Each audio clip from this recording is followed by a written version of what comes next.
Bonjour à tous et bienvenue sur notre nouvelle vidéo où nous explorerons comment la Chine, un géant mondial, est confrontée à des crises politiques, sanitaires et internationales qui fragilisent sa démocratie et façonnent son avenir. Restez avec nous pour découvrir l'impact de ces défis sur le pays et ses relations mondiales. Xi Jinping est une figure dominante en Chine en tant que secrétaire général du Parti communiste chinois, président de la République populaire de Chine et président de la Commission militaire centrale. Il est au pouvoir depuis 2012 et a consolidé son contrôle avec une révision constitutionnelle en 2018 qui a supprimé les limites de mandat présidentiel. Le Parti communiste chinois, PCC, fondé en 1921, est au cœur de l'organisation économique et sociale du pays. Son rôle est inscrit dans la constitution chinoise qui établit que le pays est dirigé par une alliance des forces politiques sous la direction du PCC. À la fin de l'année 2023, le Parti communiste chinois compte plus de 99 millions de membres, ce qui en fait le plus grand parti politique du monde. Xi Jinping a grandi dans une famille profondément enracinée dans le système communiste, son père étant un haut responsable du PCC et un proche collaborateur de Mao Zedong. Mais, depuis que Xi a accédé au pouvoir en 2012, la Chine est retombée dans un contrôle totalitaire global, en particulier dans le secteur privé qui est en pleine croissance. Ce revirement est une raison centrale du grave ralentissement économique ces dernières années. Dans un premier temps, la Chine s'est vue affectée par la crise pandémique. Jusqu'à fin 2022, elle a suivi une stratégie de tolérance zéro face au Covid-19, la politique du zéro Covid. Ces 3 ans de politique anti-Covid ont entraîné des perturbations économiques dans des secteurs clés et des manifestations à la fin de 2022 contre les mesures sanitaires considérées comme une érosion des libertés. Face à la pression, la Chine a assoupli ses mesures en début 2023, mais elle s'est retrouvée confrontée à une vague de décès suite à l'abandon de cette stratégie sanitaire et les hôpitaux ont été débordés, conduisant à un système de santé sous pression. Bien que la Chine ait initialement réussi à contenir la propagation du virus grâce à des mesures strictes de confinement, l'impact économique et social a fragilisé la gouvernance de Xi. Depuis plusieurs années, la Chine et la Russie ont renforcé leurs liens stratégiques, notamment sous l'influence de leurs dirigeants respectifs, Xi Jinping et Vladimir Poutine. Les deux pays partagent une vision commune de la scène internationale, marquée par un profond ressentiment envers l'Occident et une volonté de réécrire l'ordre mondial. Ce partenariat, qualifié de sans limite, s'est intensifié après l'annexion de la Crimée par la Russie en 2014 et a atteint son apogée lors des Jeux olympiques de Pékin en 2022. Cependant, cette alliance se complexifie aujourd'hui, notamment à cause de la guerre en Ukraine. La Chine soutient la Russie, mais elle se trouve dans une position délicate. Si elle ne condamne pas l'invasion, elle doit également éviter trop de s'engager, de peur de provoquer des sanctions américaines. Pékin est en effet consciente que l'effondrement économique de la Russie aurait des répercussions graves pour elle, en particulier dans ses relations avec l'Occident. La Chine cherche donc à maintenir un équilibre fragile, soutenir Moscou tout en préservant ses relations économiques avec les États-Unis et les autres puissances mondiales. En résumé, bien que l'alliance sino-russe soit forte, elle est marquée par des enjeux contradictoires qui obligent Pékin à jouer un rôle d'équilibriste dans un contexte géopolitique de plus en plus tendu. C'est ainsi que s'enchaîne une autre crise fragilisant la démocratie chinoise. Les Ouïghours, minorité musulmane turcophone du Xinjiang, sont depuis des années victimes d'une répression massive de la part de Pékin.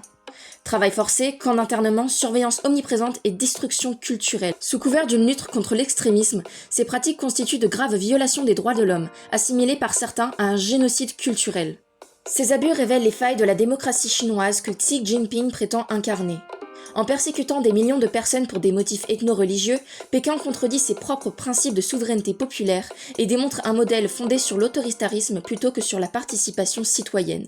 Cette répression alimente des divisions internes, renforce la méfiance des minorités à l'égard du pouvoir central et ternit l'image de la Chine sur la scène internationale, déjà isolée par des condamnations et des sanctions de nombreux pays. Le discours de Xi Jinping, qui relativise ces violations sous prétexte qu'aucun pays n'est parfait, ne parvient pas à masquer les contradictions entre ses actions et ses prétentions démocratiques. Tant que Pékin persistera dans une logique de contrôle autoritaire, la démocratie chinoise restera discréditée, minée par ses propres incohérences et fragilités. Les relations entre la Chine et les États-Unis sont marquées par des vives tensions, avec plusieurs contentieux majeurs, notamment sur Taïwan, le traitement des Ouïghours et la rivalité technologique. Xi Jinping a vivement dénoncé la politique d'endiguement des États-Unis, affirmant que celle-ci met en péril le développement de la Chine et la soumet à des défis sans précédent. L'un des points de friction les plus importants est la compétition dans le secteur technologique. Les États-Unis accusent la Chine d'autoritarisme numérique, notamment par la manipulation des informations dans des régions comme l'Asie et l'Afrique. Pékin est critiqué pour son contrôle des médias et pour la manière dont il utilise les technologies de surveillance pour restreindre la liberté d'expression et influencer l'opinion publique internationale. Cette guerre technologique s'intensifie dans des domaines clés comme la 5G, où la Chine cherche à se libérer de sa dépendance aux entreprises américaines et à dominer le marché mondial. Parallèlement, les États-Unis prennent des mesures pour limiter l'accès de la Chine aux technologies de pointe, ce qui alimente davantage les tensions entre les deux puissances. Depuis 2018, Xi Jinping a aboli la limite des 2 mandats présidentiels, ce qui lui permet de rester au pouvoir à vie. Cette décision marque une rupture avec la gouvernance collégiale mise en place après Mao Zedong, aussi connu sous le nom de président Mao, qui visait à éviter les dérives autocratiques.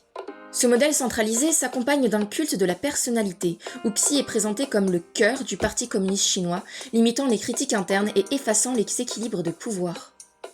Ce retour à une concentration extrême du pouvoir fragilise la démocratie chinoise. Face aux crises évoquées ci-dessus, ce système autoritaire montre ses faiblesses. La gestion rigide de la pandémie de Covid-19, imposée sans nuance, a par exemple provoqué des tensions sociales et des manifestations. La démocratie populaire, revendiquée par le PCC, n'est donc qu'une façade. En bloquant le système et en réduisant la diversité des voix, Xi Jinping affaiblit la résilience politique du pays. Si ce modèle donne l'illusion de la stabilité, il risque d'aggraver les crises à long terme, enfermant la Chine dans un régime rigide et vulnérable, et non pas une démocratie.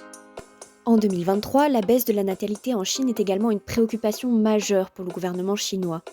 Avec 1,41 milliard de Chinois sur son territoire continental, le pays accuse une baisse de 2 millions de personnes pour l'année 2023. En 2022, le taux de natalité était tombé à environ 6,77 naissances pour 1000 habitants, le plus bas jamais enregistré depuis 1949. En 2023, cette tendance persiste, avec des projections qui indiquent une diminution continue de nombre de naissances. La proportion de personnes âgées de plus de 60 ans dépasse désormais 20% de la population. D'ici 2050, ce chiffre pourrait dépasser 30%, augmentant la pression sur le système de retraite et les services sociaux. Si vous avez apprécié cette vidéo, n'oubliez pas de liker, de vous abonner pour plus de contenu et de partager vos opinions sur la situation de la Chine dans les commentaires. A très bientôt pour de nouvelles analyses.